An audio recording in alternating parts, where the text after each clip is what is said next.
मी तिला केवळ इतकंच सांगितलं की मला सत्य ज्ञात झाले आहे आणि तिला हे कळण्यासाठी मी संधी दिली आहे. तुम्ही तिला असं सांगितल्यामुळे तर बानू अस्वस्थ झाली नसेल ना? आणि आता पुढे काहीच घडणार नाही या विचाराअंती तिने स्वतःला कोंडून घेतलं असेल.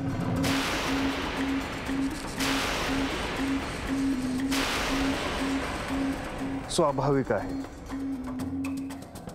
कारण ह्या क्षणी तिला अचूक अशा मार्गदर्शनाची आवश्यकता आहे. परंतु हे कोण करणार हा संभ्रम मात्र तिच्या मनात असणार. आणि ह्या विषयी ती कोणाशी स्पष्टपणे बोलूही शकत नसेल.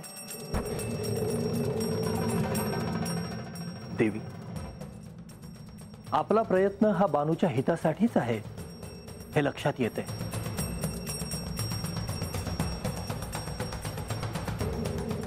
पण आता या क्षणी बानूला सहाय्याची गरज आहे. आणि ते सहाय्य केवळ आणि केवळ श्री खंडेरायच करू शकतात. त्यांच्या सहाय्याने आपणही या परिस्थितीतून बाहेर येऊ शकतो अशीच भावना तिच्यासाठी महत्त्वाची आहे.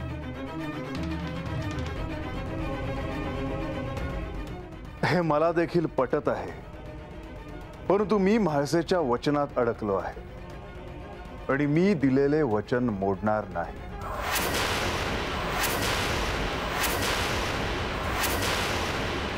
हा म्हाळसेचा निर्णय होता.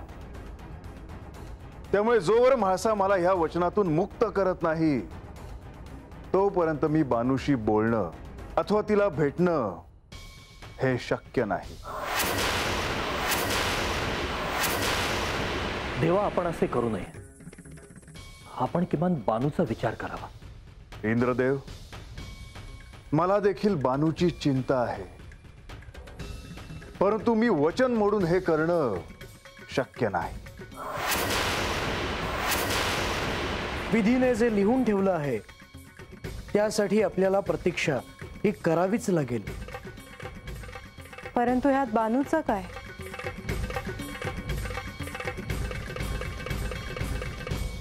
देवा, बानूला तिच्या कक्षातून बाहेर काढणं हे देखील तितकंच महत्वाचं आहे. मी माझ्या कन्येला असं हतबल अगतिक पाहू शकत नाही. आपला जर योग्य निर्णय होत नसेल तर मी स्वतः जाऊन माझ्या कन्येला. देवेंद्र,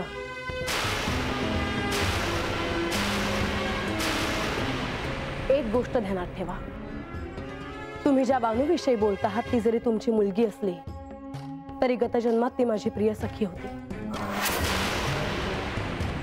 आणि या जन्मात ती श्री खंडेरायांची पत्नी आहे. तुम्ही तिचे पिता जरी असलात तरी तुम्हाला यात हस्तक्षेप करण्याचा अधिकार कोणीही दिलेला नाही. याबद्दल मी आणि हे काय मार्ग काढायचा तो काढू. बानूला आत्मज्ञान व्हावं हाच आमचा उद्देश आहे. परंतु देवी, यात किती कालावधी जाईल हे कोण कसं सांगणार? तिला लवकरात लवकर कळेल असं मला स्पष्ट जाणवत आहे. तेव्हा तुम्ही निश्चिंत असावं. जे काही घडेल ते मंगलमयच घडेल, पण कृपया तुम्ही यात हस्तक्षेप करू नये.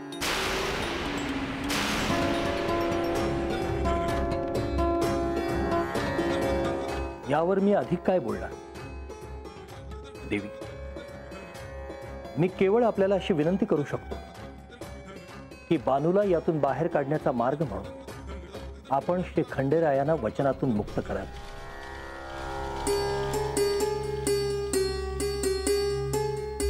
त्याबद्दल मी अजून तरी काही निर्णय घेतलेला नाही.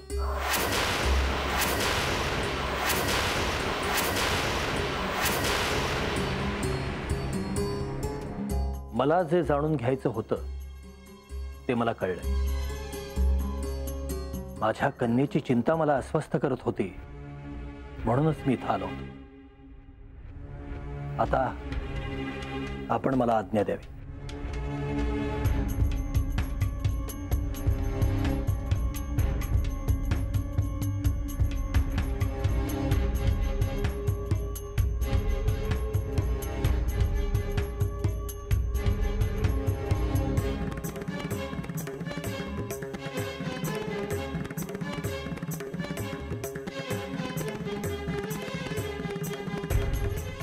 श्री गणेश, प्रणाम. देवेंद्र, तुम्ही गडावर येणार ह्याची मला आधीच कल्पना होती, पण तुम्ही श्री खंडेरायांशी काहीतरी महत्वाचं बोलायला आला आहात असे मला कळले. होय श्री गणेश, बानूबाबत श्री खंडेरायांशी बोलण्यासाठीच मी इथं आलो होतो.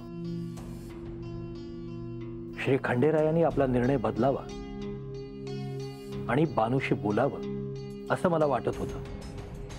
मी तेच त्यांना सुचवलं. देवेंद्र, ह्या परिस्थितीत माता सत्य काय आहे याची घोषणा करण्याच्या विचारात आहे. हे अवतार कार्य संपवून ते कैलासात जाणार. आणि बानू बानू त्यांच्याबरोबर कैलासात जाणार की नाही? विधीने जे लिहिलं आहे तसंच घडेल, पण मी सांगितल्यानुसार जर बाणाईने प्रयत्न केले तर तिला आत्मज्ञान लवकर होईल. श्री गणेश, आपण बानूला काय सांगितले आहे? शक्तीपीठाच्या भेटी घेऊन तिथली माती आणायला सांगितली आहे मी तिला. याने तिला निश्चितच सहाय्य होईल आणि श्री खंडेराय देखील तिच्याशी बोलतील अशी आशा करूया. येतो.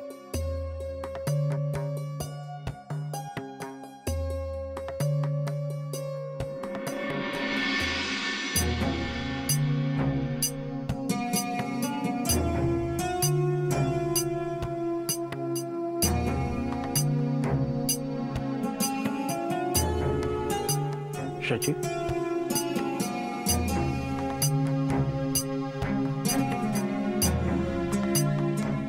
काय झालं? काय म्हणाल्या देवी?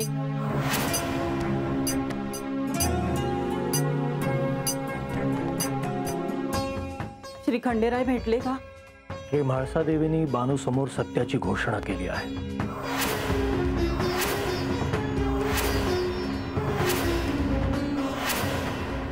अर्थात त्या कोण आहेत हे अद्याप त्यांनी बानूला कळू दिलेलं नाही, पण स्वतःला आत्मज्ञान झाल्याचं त्यांनी बानूला सांगितलंय.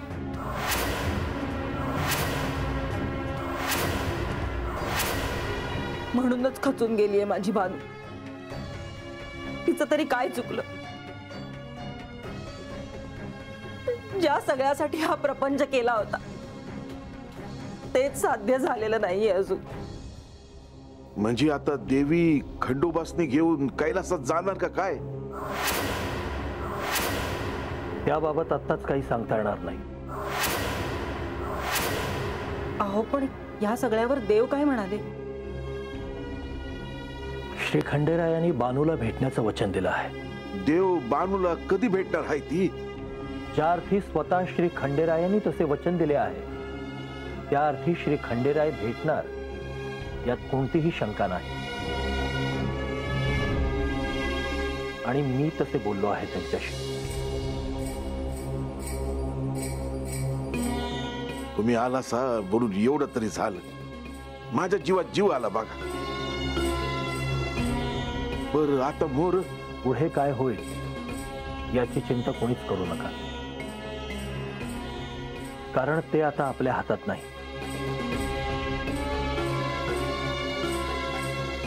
अहो, पण आपण बानूला सांगूया तरी.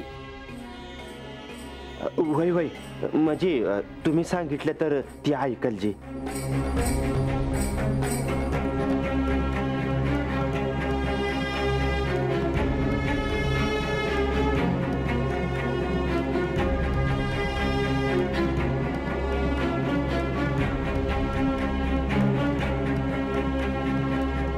बानू,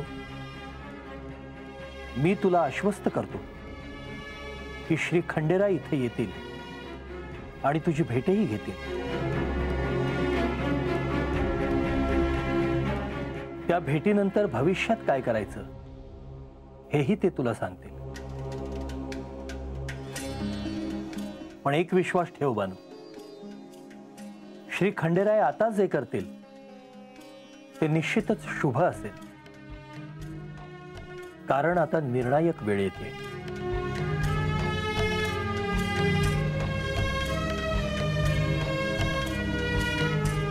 तेव्हा बानू, या दुःखातून तू स्वतःला सावरायला हवं. बानू, आता तरी दार उघड ग.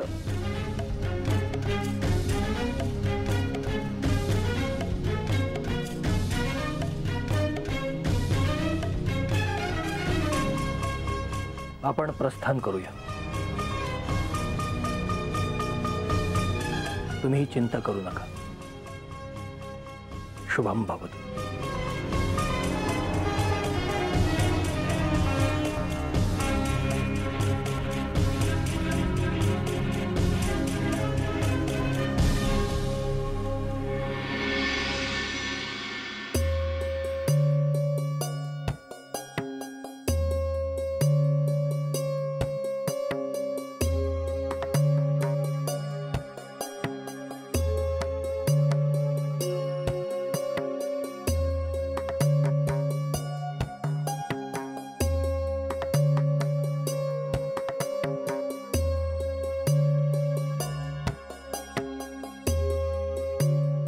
आता म्या काय करावं देवा? मला आता वाट कशी दिसणार?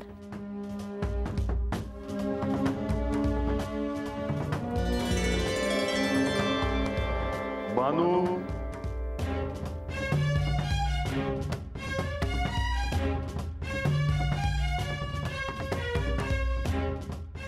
देवा, माझी हाक तुमच्या पथर पोचली. बानू, मी तुला हे सांगण्यासाठी हा दृष्टांत दिला आहे की आज ब्राह्म मुहूर्तावर मी तुला भेटणार आहे. तुला शक्तिपीठांचे दर्शन व्हावे, तिथली पवित्र माती तू गोळा करावीस, म्हणून मी तुला तिथे घेऊन जाणार आहे. बानू, त्यासाठी तू सिद्ध राहावंस. बानू, अजून एक गोष्ट तू ध्यानात ठेवावीस. ही अत्यंत गुप्त भेट आहे, त्यामुळे त्या क्षणी इतर कोणीही त्या स्थळी नसतील ह्याची तू खात्री करून घ्यावीस.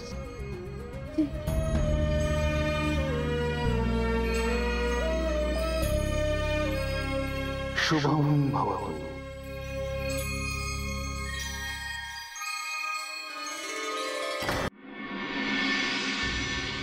इतकं सारं घडून गेलं, पण बानूला ठाऊक नाही की तिच्यासाठी कोणी कोणी काय काय प्रयत्न केले आहेत. स्वाभाविक आहे.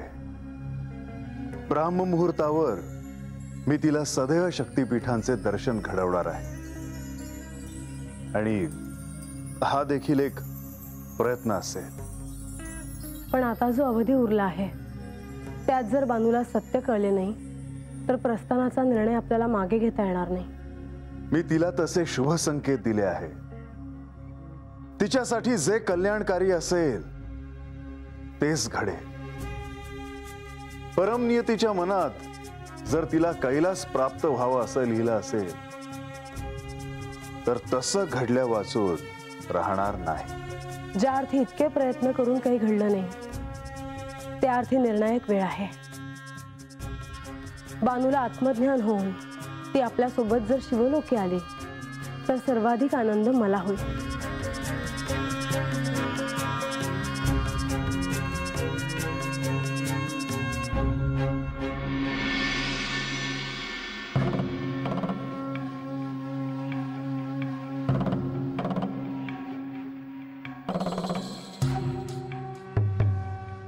हे रंगा, आता काय करायचं र?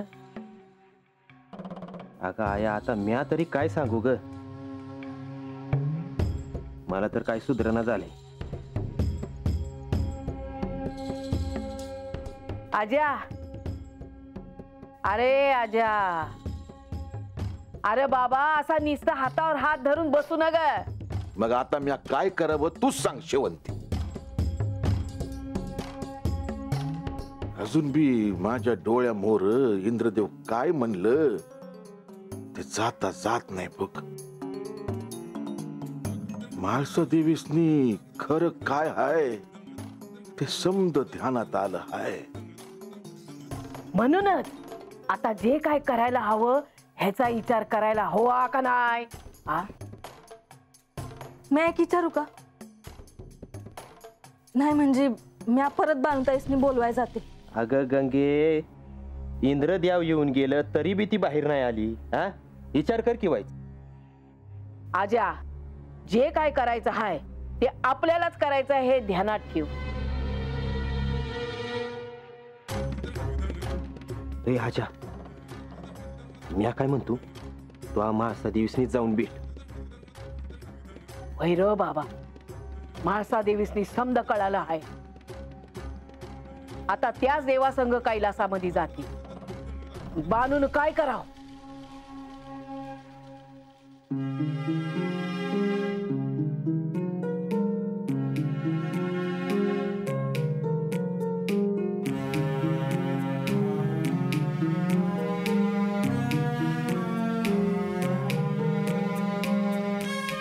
आता मोहर काय करावं हे बघूया आपण. अगं पोरी, कशापायी असं वागतीय? या बापाची तुला काळजी हाय का नाही? बार मला काय बी सुधरणं झालं होतं बघ.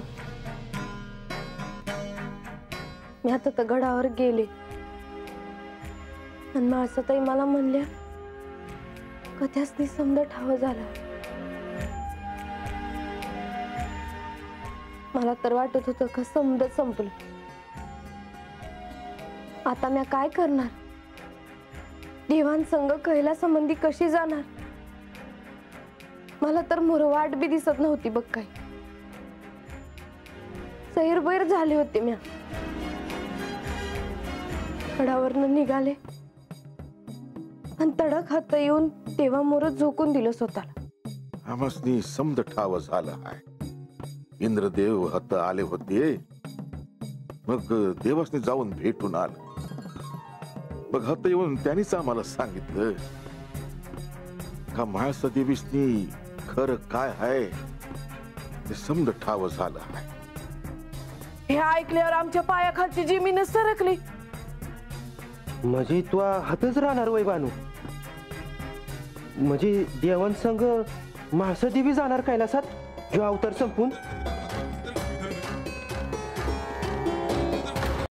कोणास ठाव मोर काय होणार आहेत.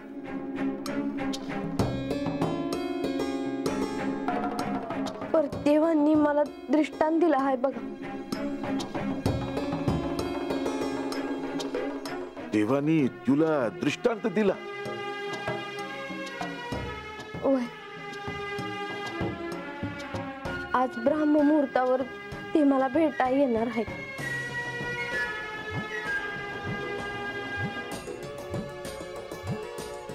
मी तर म्हणते बानू, तवाच देवासनी समद एकदाच विचारून घे. अगं शेवंती, अगं देव भेटणार आहेत नव. त्यांच्या मनात असेल काय बाय, नाही तर त्यांनी बानूसनी उगा असा दृष्टांत दिला असता होय. ओय, मला शक्तिपीठांचं दर्शन व्हावं म्हणून ते हात येणार आहेत. नाही पर त्यानं काय गावणार काय आहे तुला? पुन्हाच ठाव.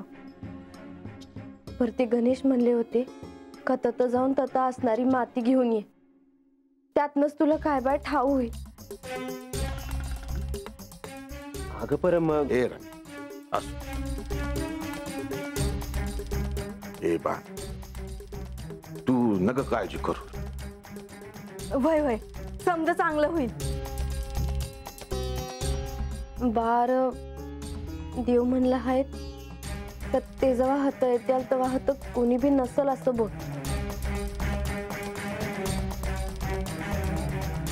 तसंच होईल बघ. तू नग काळजी करू.